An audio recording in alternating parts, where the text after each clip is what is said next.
tugatera tumeze nk'amadubu. Afande we, ibyo byarabaye, icyababaje ni ukutaruhari.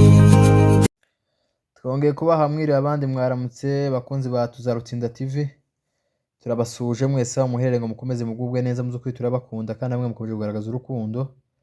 Tukibutsa nawe utarakora subscribe udukurikiye, iyi channel yacu ni nshasha kandi imbaraga zacu ni mwebwe. Turagusaba ko wakora subscribe, muzukuri ibintu byoroshe, iyo ni inkunga ikomeye uzo uduteye.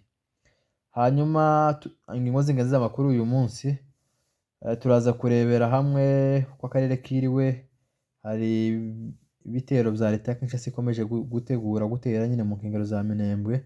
Hanyuma tuze kurebera indi ngingo imwe yagigarukwa n'abantu benshi, ivuga ngo leta ifite ububasha bwo gukontorora ubutaka bwose ndetse naho M23 uyoboye. Iyo ni ingingo yagigarukwa n'abantu benshi bayibazaho, bavuga ati ese ni gute, ariko ntaho muri aya masezerano higeze havuga ngo M23 izasubira inyuma, ahubwo bavuze ko leta ifite ububasha bwo gukontorora ubutaka bwose ndetse naho M23 uyoboye. Ejo nare babwiye rero uyu munsi abantu benshi bakomeje kubitubaza, ese bimeze bite ingingo uko bataba bayisobanukirwa neza. Uyu munsi turaza turebere hamwe niyo nyine turebera hamwe iyo ngingo yonyine, turebe uko akarere kameze. Akarere uyu munsi kiriwe neza iriya mu Minembwe no mu nkengero zaho za Rugezi ndetse n'indondo yose n'icu hagati za Mikenge ugaruka za Rurambo. Nyuma y'ibitero byabaye aduye harababare cyane, mwage mubibona ku mbuga nkoranyambaga imirambo itandukanye, imirambo nyinshi y'abasirikare b'Abarundi ndetse n'amayimayi na leta ya Kinshasa. Hatakariye abantu benshi n'ibiyongozi byabo, bimwe mwage mubibona byigamba byahatakariye ubuzima bwabo bwarahatakariye. Niko byifashe kuri ubu ngubu. Rurambo haratekanye. Izi mbunde hano ku ifoto nizo bataye mu by'ukuri, ndetse bataye n'izindi nyinshi, izo ni za machine gun, bataye n'izindi zirimo za 12 imbunde nyinshi, bakomeje kugenda bazitora kandi barapfuye, bagiye bapfa umugenda, habo maze kuboneka nk'imayiti zirenga 50.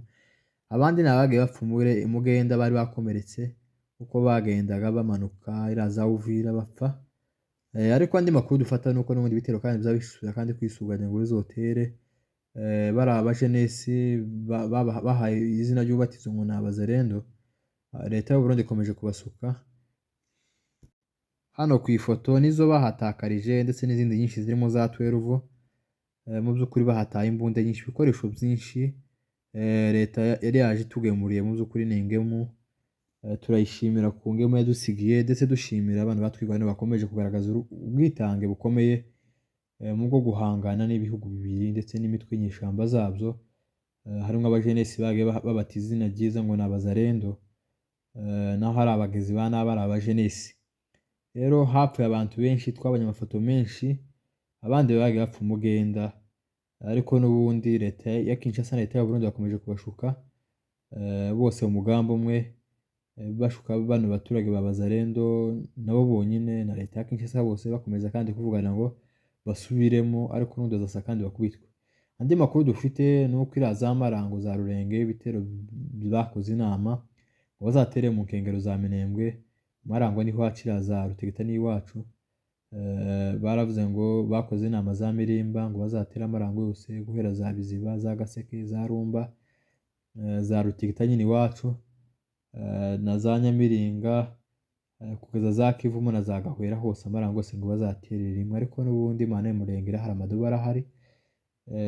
Ni ibikoresho baba batuzaniye, mu by'ukuri ni ibikoresho baba batuzaniye, kuko babaje mu gihugu kitari cyabo, babaje ahantu hatari ahabo mu buryo bw'ubushotoranyi no guharara. Rero Imana ntikunda abantu bikwita ku mutima ngo bafite imbaraga, abantu bikwita ku mutima ngo bafite ibikoresho byinshi, ahubwo Imana iza mu ruhande rw'abarengana. Imana izakomeza turenganure, twe turengana twabuze abatutabara. Naho ibijanye n'iyi ngingo nshuti bavandimwe bakunzi bacu ba Tuzarutsinda TV, iyi ngingo ivuga ngo isubizwaho ry'ubutegetsi bwa leta ku butaka bwayo bwose. Yego nibyo, leta igomba kugira ububasha ku butaka hose, ni ibisanzwe kuko ntabwo M23 yigwanira ubutaka bwa Kongo. M23 n'abakongomani, ahubwo ico bagwanira inyungu z'abakongomani barenganye, abakongomani batotezwa, abakongomani bazizwa uko basa, ibyo byose nibyo byatumye M23 ihagurukana inkota kugira ngo irenganure abarenganye. Nibyo byatumye M23 kuvuga ngo irenganure abarenganye. Naho kuvuga ngo leta nyine ikwiriye kugira ububasha ku butaka bwaho bwose, gusa iyi ngingo irimo amagambo menshi.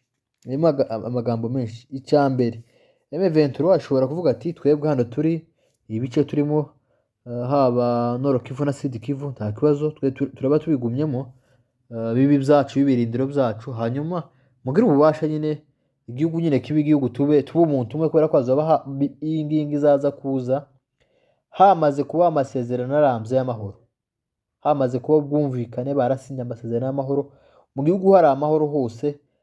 Icya mbere, iyi ngingo izoza nyuma y'uko zirantera hamwe zose zakoze jenoside mu Rwanda mu 1994 hari uko zatashe, kubera ko nizo zihungabanye umutekano w'abakongomani, nizo zazanye ideology yo kwica. Iyi ngingo izaza kuvuga ngo leta ihabwe ububasha n'ubushobozi bwo gukontorora ubutaka bwose bwa Kongo, ari uko zirantera hamwe zose zatashe iwabo i Rwanda. N'intera hamwe zigera ku 10,000 n'ibihumbi 9. Urumva zose bazaba bamaze kuzambutsa mu Rwanda, hanyuma M23 nayo babone gukora ari amasezerano nyine kugira ngo leta igire ububasha. Ico gihe bishobora no kugera ico gihe leta M23 ikavuga ati nta kazi, twebwe ibice turi mu Nord Kivu na Sud Kivu tuzakomeza tubikontorore, namwe mugende mugumane Kongo yose, ariko nyine leta ibimwe. Kigira kabiri, bashobora no kuzavanga ingabo, bakavanga ingabo, ariko n'ubundi M23 ifite biriya bice byayo byihariye, leta aribo bakontorora biriya bice, kila kitu, biriya bice byose biri mu maboko yabo, aribo babifiteho ububasha. Ikindi, amasezerano azaza ari uko leta ya Kinshasa yakuye biriya bihano yashyizeho ku buyobozi, ibihano ku bayobozi ba AFC M23 by'urupfu, babakatiye ibihano by'urupfu. Izaza ari uko biriya bihano babikuyeho. Ikindi, impunzi zose M23 kiragwanira gucura impunzi z'abanyekongo zihangayikiye mu makambi. Leta ya Kongo izoba bamaze gucura ziriya mpunzi zose ziri mu makambi n'izitari mu makambi.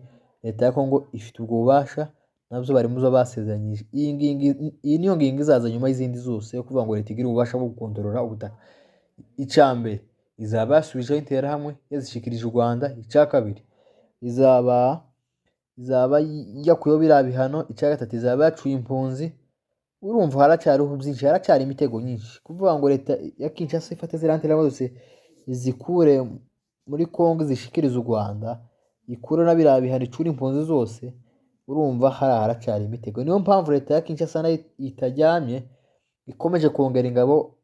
Biriya ntibabitegeyeho cyane, kuko mwumvishije uriya mugaba mukuru w'igisirikare cya Kongo Muyaya bivuga ngo ibi ngibi ntabwo babihagazeho cyane, ahubwo icyo bahagazeho baraca bashakisha ingufu za gisirikare zishobora kurwana, kandi ibyo ngibyo biri mu byo bemeranyije ko bitazabaho, ko bazakoresha inzira za diplomasi.